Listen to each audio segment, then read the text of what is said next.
এই কলিযুগের শেষটা কেমন হবে? এই যুগে মানুষের কি কি ঘোর পাপ জমে ধ্বংস ডেকে আনবে? কেন এই যুগকে বলা হয়েছে সবচেয়ে ভয়ঙ্কর যুগ? আর এই কলিযুগের মানুষ কেমন হবে? তাদের স্বভাব, আচরণ, চিন্তা, কর্ম সব কিছুই কীভাবে বদলে যাবে? এবং সেই 5টি ভয়ঙ্কর সংকেত যা দেখে বুঝবেন পৃথিবী এসে দাঁড়িয়েছে ধ্বংসের একদম দরজায়। আর সবচেয়ে বড় কথা, এই পাপময় যুগে মানুষ কি করলে মুক্তি পেতে পারে, এই সমস্ত কিছু এই ভিডিওতে জানতে পারবেন। হিন্দু ধর্মগ্রন্থ অনুযায়ী গোটা ব্রহ্মাণ্ডে 4টি যুগ: সত্যযুগ, ত্রেতাযুগ, দাপর যুগ এবং সর্বশেষ কলিযুগ। আর এখন চলছে এই চক্রের শেষ অন্ধকারতম অধ্যায়, কলিযুগ। আসুন বুঝে নিই কলিযুগ এখন কোন অবস্থানে আছে। কলিযুগের মোট আয়ু ধরা হয়েছে 4,32,000 বছর। এই যুগের সূচনা হয়েছিল মহাভারতের যুদ্ধ শেষ হওয়ার পর, অর্থাৎ দাপর যুগের অবসানে। এখন পর্যন্ত প্রায় 5,000 বছর কেটে গেছে, মানে এখনও বাকি প্রায় 4,27,000 বছর।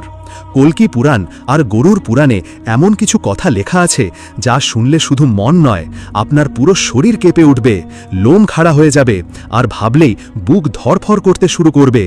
কলিযুগের শেষ সময়টা ভাবতেই গা শিউরে ওঠে। কেউ পাশে থেকেও একা হয়ে যাবে। ধর্মগ্রন্থগুলোর পাতায় লেখা আছে এমন কিছু ভবিষ্যৎবাণী যেগুলো আমাদের সামনে খুলে দেয় এক ভয়ঙ্কর ভবিষ্যতের দরজা। আর আজ আমরা একসাথে সেই দরজাটা খুলতে যাচ্ছি। এই যাত্রা শুধু জানাবে না, আপনার চিন্তাধারাকেই কাঁপিয়ে দেবে। আমাদের একটাই অনুরোধ, এই কাহিনীটা একটুও স্কিপ করবেন না, শেষ পর্যন্ত মন দিয়ে শুনুন, কারণ আপনি যা জানতে চলেছেন সেটা জানা আপনার খুবই প্রয়োজন।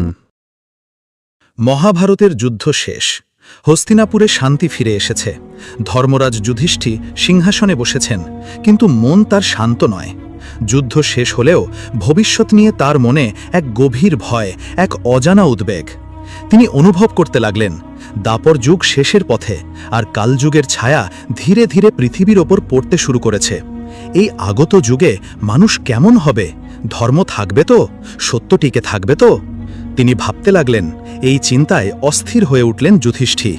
ঠিক করলেন যে তার 4 ভাই ভীম, অর্জুন, নকুল আর সহদেবকে সঙ্গে নিয়ে যাবেন দ্বারকা, শ্রীকৃষ্ণের কাছে পরামর্শ নিতে। অর্জুন এগিয়ে এসে বললেন, হে দাদা, এত চিন্তিত কেন? কোনো শত্রু কি হস্তিনাপুরের দিকে এগোচ্ছে? বলুন, আমি একাই তাদের শেষ করে দেব। তখন যুধিষ্ঠির এক দীর্ঘ নিঃশ্বাস ফেলে বললেন, না অর্জুন, আমার ভয় বাইরের কোনো শত্রুকে নিয়ে নয়, আমার ভয় সেই সময়কে নিয়ে, যে সময় ধেয়ে আসছে আমাদের দিকেই, কলিযুগ। ভীম বললেন, দাদা, আপনার কণ্ঠে যে ভয় আমি শুন